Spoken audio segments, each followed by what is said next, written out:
কোটা সংস্কারের রাজধানীতে ইসলামী যুব আন্দোলনের বিক্ষোভ মিছিল। সরকারি চাকরিতে কোটা সংস্কারে এবং ভারতের সাথে করা সমঝোতা সই বাতিলের দাবিতে রাজধানীতে বিক্ষোভ করেছে ইসলামী যুব আন্দোলন। আজ শুক্রবার জুমার নামাজের পর বায়তুল মুকাররমের উত্তর গেট থেকে বিক্ষোভ মিছিল শুরু হয়। এ সময় কোটা ব্যবস্থা সংস্কার, নৈতিকতা বিরোধী শিক্ষা কারিকুলাম সংশোধন ও দুর্নীতিবাজদের গ্রেপ্তারের দাবি জানান বিক্ষোভকারীরা। একই সাথে বিশ্বনবীকে নিয়ে কটূক্তি করা পুলিশ কর্মকর্তার শাস্তি দাবি করেন তারা। ইসলামী যুব আন্দোলনের নেতারা বলেন, ওই পুলিশ কর্মকর্তা বিশ্বনবীকে নিয়ে কটূক্তি করে মুসলিমদের হৃদয় রক্তাক্ত করেছে। অবিলম্বে তাহাতে বহিষ্কার ও দৃষ্টান্তমূলক শাস্তি দিতে হবে।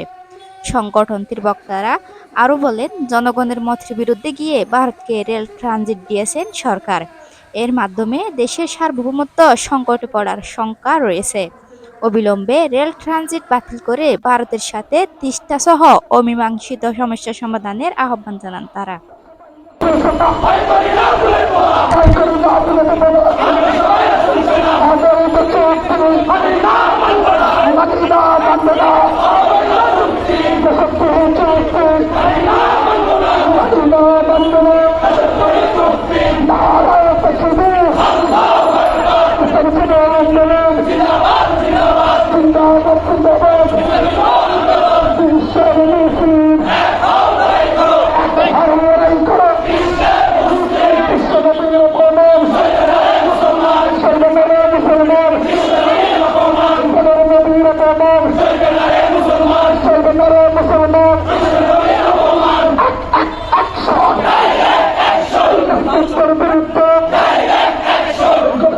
বিরুদ্ধে